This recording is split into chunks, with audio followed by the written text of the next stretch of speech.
Hello, and welcome to our story. Today, we're going to explore the life of a bird you might see every day in your garden or park. Blackbird is a familiar face, but his life is anything but ordinary. When you first see him, he looks quite simple, all black feathers and a bright yellow-orange beak. The female, though, is a rich brown color. They are the common blackbirds, and they are one of nature's most beautiful singers. Blackbird is found all across Europe, parts of Asia, and even in Australia where it was introduced. It's a true survivor, happy in deep forests but just as content living right next to us in our busy town. Our story begins in the early spring, a time of new life. This is when the quiet male blackbird transforms into a performer. He climbs to the highest branch and starts his unforgettable song. The song in territory. The song of the blackbird is like a peaceful flute solo. It's slow, rich, and full of musical phrases.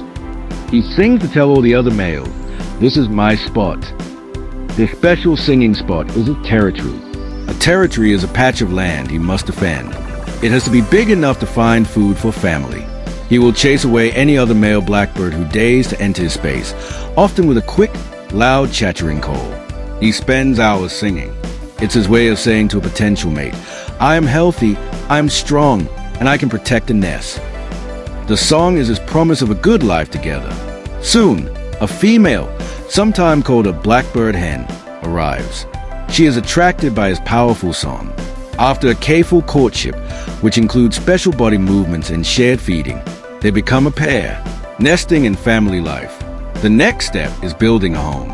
The female usually takes the lead in this important job. She looks for a safe place, maybe in a thick hedge, a dense bush, or the corner of a shed.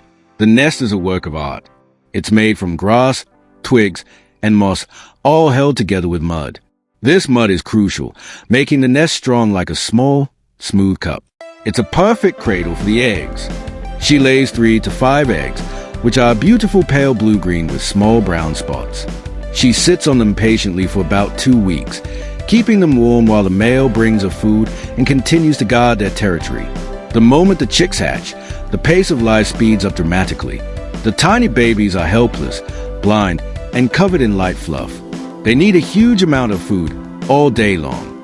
Both parents become non-stop workers, flying back and forth with beaks full of juicy worms, caterpillars, and other insects.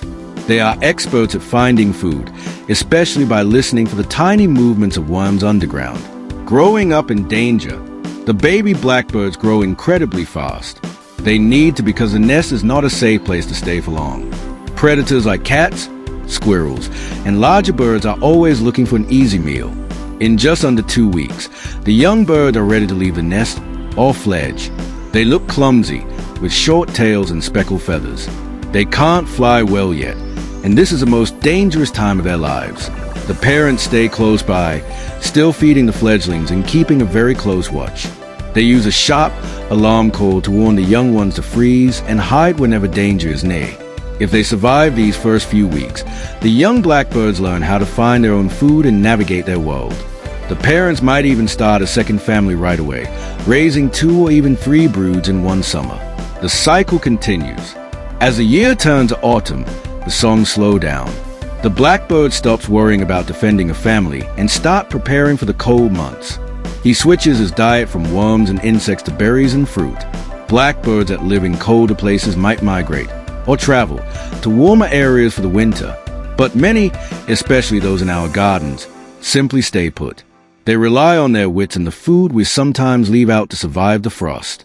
And then, as the short days begin to lengthen, the magic happens again. One morning, you hear a familiar, soft, fluting melody from the top of an oak tree. The blackbird is back on his stage,